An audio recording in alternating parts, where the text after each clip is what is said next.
and welcome to Shubha's World. இன்னைக்கு வீடியோல நம்ம நியூபார்ன் பேபிஸ்ல இருக்கக்கூடிய நாய்ஸி பிரீத்திங், அதாவது அவங்க மூச்சு விடும்போது கர்ரு கர்ருன்னு சத்தம் வருது இல்லையா, அந்த விஷயத்தை பத்தி பார்க்க போறோம். இது பத்தி நிறைய பேர் கமெண்ட்ஸ்ல கேட்டிருந்தீங்க. ஸோ இந்த வீடியோல இந்த நாய்ஸி பிரீதிங் அப்படிங்கிறது வந்து நார்மலா இல்லையா, இது என்னத்தினால இந்த மாதிரி இந்த நாய்ஸி பிரீத்திங் நடக்குது அண்ட் இது எப்போ சரியாகும், என்ன சிச்சுவேஷன்ல நீங்க டாக்டர் கிட்ட செக் பண்ணிக்கணும், அது எல்லாம் இந்த வீடியோல பார்க்க போறோம்.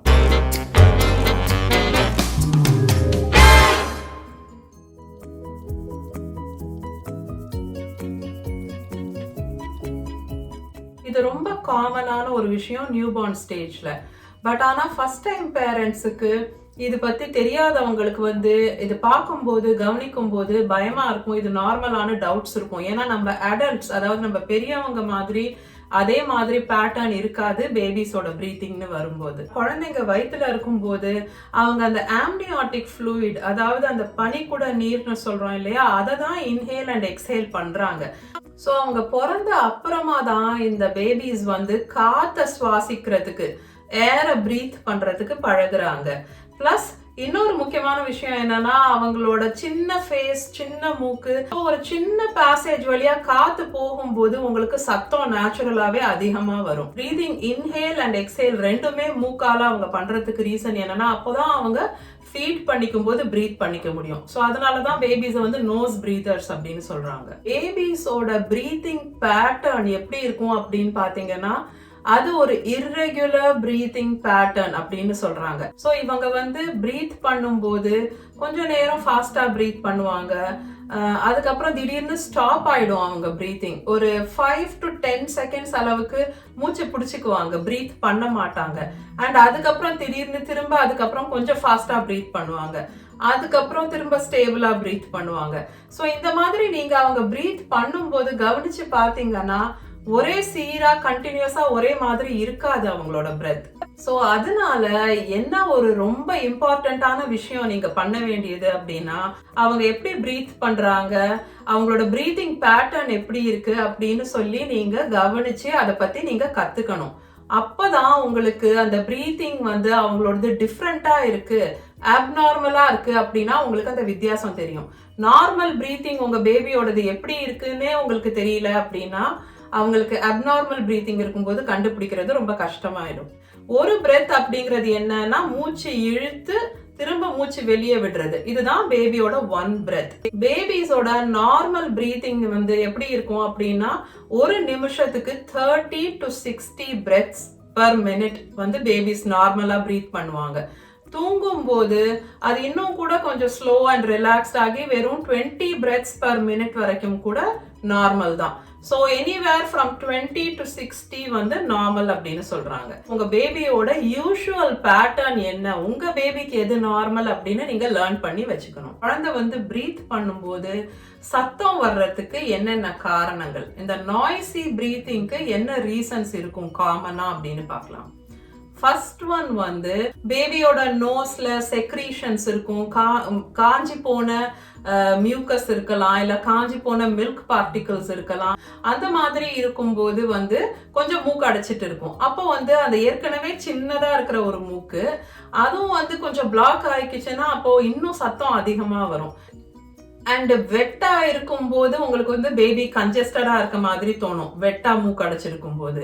அதே ட்ரைடப்பா இருக்கும் போது உங்களுக்கு வந்து விசிலிங் சவுண்ட் மாதிரி கேட்கும், விசில் வர்ற மாதிரி. என்ன குழந்தைக்கு மூக்கு அடைச்சிருக்கே, கோல்டா இருக்குமோ அப்படின்னு சில பேர் நினைச்சுக்குவாங்க. அது வந்து கோல்டு கிடையாது. கோல்டுக்கு வந்து ரொம்ப கிளியரா இருக்கக்கூடிய ஒரு சிம்டம் வந்து ரன்னி நோஸ், அதாவது மூக்கு ஒழுக ஆரம்பிக்கும். அப்பதான் பேபிக்கு கோல்டு இருக்கு அப்படின்னு நம்மளுக்கு தெரியும். Cold and cough in babies அப்படின்னு நான் தனியா ஒரு வீடியோ பண்ணியிருக்கேன். இன்கேஸ் உங்களுக்கு அது பார்க்கணும் அப்படின்னா நான் மேல லிங்க் கொடுக்குறேன், அதை கிளிக் பண்ணி பார்த்துக்கோங்க. அந்த மாதிரி சிச்சுவேஷன்ல நீங்க என்ன பண்ணலாம் அப்படின்னா, பேபிக்கு சலைன் டிராப்ஸ், அந்த சாலினெக்ஸ் அப்படின்னு சொல்லி நம்ம அந்த கோல்டு வீடியோல நான் சொன்னேன் இல்லையா, ஸோ அந்த நேசல் டிராப்ஸ், சலைன் டிராப்ஸ் விட்டு டர்ட் வந்து கொஞ்சம் சாஃப்ட் ஆனோடனே நீங்க வந்து சக்ஷன் பல்ப் வச்சு அதை சக்ஷன் பண்ணி சக் பண்ணி கிளீன் பண்ணி விட்டுடணும் நோஸை. அப்போ அந்த சவுண்ட் வந்து நின்றுடும் அண்ட் பேபி ஈஸியா பிரீத் பண்ணுவாங்க. சில சமயம் பேபியோட இந்த நாய்ஸி பிரீத்திங்க்கு காரணம் த்ரோட்ல, தொண்டையில இருந்து வர்ற சத்தம். அது எதனால வரும் அப்படின்னா தூங்கும் போது முழுங்குற தன்மை அவங்களுக்கு இருக்காது அந்த நியூபார்ன் ஸ்டேஜ்ல. சோ தூங்கும் போது தொண்டையில வந்து ஃப்ளூயிட் சேருது, இல்ல மில்க் இருக்கு, கொஞ்சம் சலைவா நம்மளோட எச்சில் இல்ல பால் ஏதாவது கொஞ்சம் இருந்ததுன்னா கூட தொண்டையில அவங்க வந்து தூக்கத்துல அதை முழுங்க மாட்டாங்க நம்ம எல்லாம் பண்ற மாதிரி. ஸோ என்ன ஆகும்னா அந்த கலெக்டட் ஃப்ளூயிட் வழியா அந்த காத்து மூவ் ஆகும்போது கர்ரு கர்ருன்னு சத்தம் கேட்கும். ஏதோ சளி வந்து தொண்டையில சேர்ந்து இருக்கு, அதனால அப்படி கர்ரு கர்ருன்னு சத்தம் கேட்குது அப்படின்னு பேரண்ட்ஸ் நினைச்சுக்குவாங்க. பட் அது அப்படி கிடையாது. நீங்க அவங்கள வந்து பொசிஷன் மாத்தி வச்சீங்க, இல்ல கொஞ்ச நேரம் நிமித்தி இப்படி படுக்க வச்சீங்கன்னா உங்களுக்கு அந்த சத்தம் வராது, இல்ல கம்மி ஆயிரும். மூணாவது ரீசன் இந்த நாய்ஸி பிரீத்திங்க்கு காமனா அது என்னன்னா லாரிஞ்சோமலேசியா அப்படின்னு சொல்றாங்க, இல்லனா ஸ்ட்ரைடர் அப்படின்னு கூட சொல்றாங்க. லாரிங்ஸ் அதாவது வாய்ஸ் பாக்ஸ்னு சொல்றோம் இல்ல, அந்த குரல் வருது இல்ல, அந்த லாரிங்ஸ் ஏரியால இருக்கிற அந்த மசில்ஸ் வந்து ஃப்ளாப்பியா இல்ல சாஃப்டா இருக்கிறதால அது ஒரு மாதிரி ஸ்ட்ராங்கா இல்ல, அது ஒரு மாதிரி சாஃப்டா வீக்கா இருக்கிறதால வர்றதுதான் இந்த சத்தம். இது வந்து ஃபர்ஸ்ட் டைம் பேரண்ட்ஸ்க்கு வந்து இத பத்தி தெரியாதவங்களுக்கு வந்து அது வந்து ரொம்ப வரிசமா இருக்கும், ரொம்ப டென்ஷன் ஆயிடுவாங்க. இது என்ன இவ்வளவு சத்தம் வருது, என்ன வித்தியாசமான ஒரு சத்தம் வருது அப்படின்னு. ஏன்னா இந்த லாரிஞ்சோமலேசியா இருக்க கிட்ஸ் வந்து ஒரு மாதிரி ஹை பிச்டு சத்தம் இருக்கும், ஒரு ஹை பிச்டு ஸ்குவீக்கி நாய்ஸ், இந்த கீச் கீச்சுன்னு ஆனா ஒரு மாதிரி ஹை பிச்டா இருக்க மாதிரி சத்தம் இருக்கும்.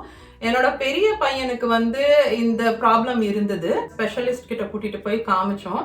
அவங்க எக்ஸ்பிளைன் பண்ணாங்க இது வந்து மோஸ்ட் ஆஃப் த டைம் ஒரு வயசு 2 வயசுக்குள்ள கம்ப்ளீட்டாவே சரியாயிடும். ஆனா அது வந்து சரியாகிறதுக்கு முன்னாடி இன்னும் கொஞ்சம் மோசமாகும், அண்ட் அதுக்கப்புறம் தான் அது சரியாகுது. அண்ட் ஜென்ரலா பீடியாட்ரிஷியன்ஸ் என்ன சொல்றாங்கன்னா 2 இயர்ஸ்க்குள்ள கம்ப்ளீட்டா ரிசால்வ் ஆயிடும் மோஸ்ட் ஆஃப் த கேசஸ். ரொம்ப ரேர்லி தான் வந்து ஏதாவது treatment or medication or surgery தேவைப்படலாம். தானாவே குழந்தை வளர வளர சரியாகக்கூடிய விஷயங்கள் இது வரைக்கும் நம்ம பார்த்த நாய்ஸி பிரீதிங் எல்லாமே. வேற கண்டிஷன்ஸ் இருக்கிற காரணத்தினால வேற ப்ராப்ளம்ஸ்னால கூட நாய்ஸி பிரீதிங் இருக்கிறதுக்கு சான்சஸ் இருக்கு. நியூபார்னோட பிரீதிங்னு வரும்போது சில சமயம் ரேபிட் பிரீத்திங், இல்லனா ஒரு மாதிரி வீசிங் இருக்கு பிரீத்திங்ல, இல்லனா டிஃபிகல்ட்டி பிரீத்திங், பேசிக்கா மூச்சு விட சிரமப்படுறாங்க அப்படின்ற மாதிரி சில கண்டிஷன்ஸும் இருக்கிறது உண்டு. அது வந்து ஒரு வேற ப்ராப்ளம் இருக்கக்கூடும் அப்படிங்கிறதுக்கான இண்டிகேஷனா இருக்கு. ஸோ அதனால இதை வந்து கவனிக்க வேண்டியதுங்கிறது வந்து ரொம்ப முக்கியம். நான் முன்ன சொன்ன மாதிரி உங்க பேபியோட நார்மல் பிரீத்திங் பேட்டர்ன் என்னன்னு எல்லா பேரண்ட்ஸும் தெரிஞ்சு வச்சுக்கிறது ரொம்ப இம்பார்ட்டன்ட். பேபியோட பிரீத்திங்னு வரும்போது என்ன விஷயங்கள் நீங்க நோட்டீஸ் பண்ணீங்க அப்படின்னா அது வந்து நீங்க உடனே பேபியை கொண்டு போய் டாக்டர் கிட்ட செக் பண்ணணும், இல்லைன்னா உடனே பேபியை ஹாஸ்பிட்டலுக்கு கூட்டிட்டு போகணும் அப்படின்னு சொல்லி நம்ம இப்ப பார்க்க போறோம். ஃபர்ஸ்ட் ரீசன் என்ன அப்படின்னு பாத்தீங்கன்னா உங்க பேபியோட நார்மல் பேட்டர்னா இல்லாம வேற ஏதாவது வித்தியாசம் உங்களுக்கு ஃபர்ஸ்ட் டைம் நீங்க நோட்டீஸ் பண்றீங்க, இது டிஃப்ரெண்டா இருக்கு, பேபியோட யூஷுவல் பிரீத்திங் பேட்டர்ன் மாதிரி இல்ல அப்படின்னா பேபியை டாக்டர் கிட்ட கொண்டு போய் செக் பண்ணணும். பட் அதுக்கு முன்னாடி நீங்க கவனிக்கிற அந்த விஷயத்த வந்து கேர்ஃபுல்லா ஒரு வீடியோ எடுத்து வச்சுக்கோங்க. அதை வந்து நீங்க வீடியோவா உங்க செல்போன்ல ஒரு வீடியோவா எடுத்து வச்சுக்கிட்டீங்கன்னா அதை நீங்க டாக்டர் கிட்ட காமிச்சு என்னன்னு கேட்கலாம். ரெண்டாவது, நான் முன்ன சொன்னேன் இல்லையா, உங்க பேபியோட பிரீத்திங் இர்ரெகுலரா இருக்கும். சில சமயம் அவங்க பிரீத்திங்கை வந்து ஹோல்ட் பண்ணிக்குவாங்க 5 to 10 செகண்ட்ஸ் வரைக்கும். பட் 20 செகண்ட்ஸுக்கு மேல அவங்க மூச்சு விடாம இருக்காங்க, மூச்சு பிடிச்சிட்டு இருக்காங்க, அப்போ நீங்க உடனேயே பேபியை ஹாஸ்பிட்டலுக்கு கூட்டிட்டு போகணும். மூணாவது ரீசன் பர்சிஸ்டன்ட் இன்க்ரீஸ்ட் பிரீத்திங், அதாவது கண்டினியூஸா அவங்களோட பிரீத்திங் வந்து 60 breaths per minuteக்கு மேல இருக்கு. ஸோ மோர் தென் 60 breaths per minute அப்படியே வந்து இருக்கு கண்டினியூஸா ரொம்ப நேரமா அப்படின்னா அப்போ நீங்க உடனே பேபியை ஹாஸ்பிட்டலுக்கு கூட்டிட்டு போகணும். அதே மாதிரி பேபி வந்து கிரண்டிங் பண்றாங்க அப்படின்னா, ஸோ கிரண்டிங்னா என்ன, ஒரு மாதிரி இந்த முக்குற மாதிரி பண்றாங்க ஒரு பிரெத்துக்கும், அதாவது எப்பவோ ஒரு முறை பண்றது வந்து ஒரு பெரிய பிரச்சனை கிடையாது. பட் ஒரு தடவையும் மூச்சு இழுத்து விடும்போது, மூச்சு வெளியே விடுற டைம்ல அந்த மாதிரி அந்த ஸ்ட்ரகிள் பண்றாங்க, அந்த மாதிரி ஒரு சத்தம் பண்றாங்க, அந்த மாதிரி கிரண்டிங் பண்றாங்க அப்படின்னா அது நார்மல் இல்லை, அவங்களுக்கு வந்து பிரீத்திங்ல டிஃபிகல்ட்டி இருக்கு அப்படின்னு அர்த்தம். அப்போ அந்த மாதிரி சிச்சுவேஷன்ல நீங்க உடனே பேபியை ஹாஸ்பிட்டலுக்கு கூட்டிட்டு போகணும். ப்ரீத்திங் டிஃபிகல்ட்டி, அதாவது மூச்சு விடுறதுக்கு சிரமப்படுறாங்க அப்படிங்கிறதுக்கு இன்னும் ஒரு 2 இம்பார்ட்டண்ட் சிம்டம் இருக்குது. ஃபர்ஸ்ட் ஒன் என்ன அப்படின்னு பார்த்தீங்கன்னா, அவங்க மூச்சு இழுத்து விடும்போது அவங்களோட மூக்கு, அதாவது இந்த மூக்கோட இந்த துவாரங்கள் இருக்குல்ல, நாஸ்ட்ரல்ஸ்னு சொல்கிறோம், அது விரிகிற மாதிரி இருக்கும். அது வந்து இங்கிலீஷில் ஃப்ளேரிங் நாஸ்ட்ரில்ஸ் அப்படின்னு சொல்கிறாங்க. ஸோ இந்த மூக்கோட துவாரங்கள் விரிகிற மாதிரி இருக்கிறது. இன்னொரு சிம்டம் என்ன அப்படின்னு பார்த்தீங்கன்னா, கழுத்தில் இந்த காலர் போன் இருக்கிற இடத்துல அண்ட் நெஞ்செலும்பு, அந்த ரிப்ஸ் இருக்கிற ஏரியா எல்லாம் வந்து இருக்கிற மசில்ஸ் அவங்க மூச்சு இழுத்து விடும்போது உள்ளே போய் வெளியே வர்றது கிளியராக அவங்களால பார்க்க முடியும். அது வந்து retractions of the muscles under the ribs and collar bone அப்படின்றாங்க. ஸோ நெக்லையும் ரிப்ஸில் இருக்கிற ஏரியாவில் அதுக்கு அடியில் இருக்கிற மசில்ஸும் வந்து எவ்ரி பிரெத் ஒரு வாட்டியும் அவங்க மூச்சு இழுத்து விடும்போது, ஸோ ஒரு பிரெத்துக்கும் அந்த மாதிரி உள்ளே போயிட்டு வெளியே வரும். நெக்ஸ்ட் ரீசன் வந்து சயானோசிஸ் அப்படின்னு சொல்றாங்க. அதுக்கு என்ன அர்த்தம் அப்படின்னா, பேபியோட லிப்ஸ் இல்லைன்னா டங் ஒரு மாதிரி ப்ளூயிஷ் கலர் ஆகுது அப்படின்னா என்ன அர்த்தம், அவங்களோட பிளட்டுக்கு தேவையான ஆக்சிஜன் கிடைக்க மாட்டேங்குது அப்படின்னு அர்த்தம். ஸோ அவங்களுக்கு ப்ரீத்திங்ல ஏதோ டிஃபிகல்ட்டி இருக்கு. ஸோ அந்த மாதிரி இருந்தாலும் நீங்க உடனே ரஷ் பண்ணி உடனே ஹாஸ்பிட்டலுக்கு கூட்டிட்டு போயிடணும் பேபியை. அண்ட் ஆல்சோ மற்ற சிம்டம்ஸ் இருக்கு. உங்க பேபியோட ப்ரீத்திங் வித்தியாசமா இருக்கிறதோட சேர்ந்து மற்ற சிம்டம்ஸ், லைக் ஃபார் எக்ஸாம்பிள் பேபிக்கு ஃபீவர் இருக்கு, அங்க ஃபீட் பண்ணிக்கவே மாட்டேங்கிறாங்க, இல்ல ரொம்ப லெத்தார்ஜிக்கா இருக்காங்க, ரொம்ப தூங்கிட்டே இருக்காங்க, அவங்க யூஷுவல் டைம்க்கு எழுந்து பால் குடிக்கிற மாதிரி அந்த டைம் எல்லாம் தாண்டி போச்சு, அவங்களால ஏந்துக்க முடியல, பாலும் குடிக்க மாட்டேன்றாங்க. அந்த மாதிரி சிச்சுவேஷன்லயும் நீங்க உடனே ஹாஸ்பிட்டல் கூட்டிட்டு போய் பேபியை செக் பண்ணிக்கணும். ஸோ இந்த வீடியோவோட டேக் அவே என்னவா இருக்கணும் அப்படின்னா, most of the time physiological reasonsனால தான் பேபிஸ்ல இந்த நாய்ஸி பிரீத்திங் இருக்கு. ஸோ அக்கேஷனலா அவங்களோட அந்த irregular breathing, இல்லைன்னா இந்த கருன்னு சத்தம் வருது, இல்லை கொரட்டை விடுற மாதிரி சத்தம் வருது, இல்லைன்னா நான் சொன்ன மாதிரி இந்த Laryngomalacia இந்த கண்டிஷன் இருந்தாலும் கூட இது எல்லாமே மோஸ்ட் ஆஃப் த டைம் தானாவே சரியாக கூடியது பேபி வளர வளர.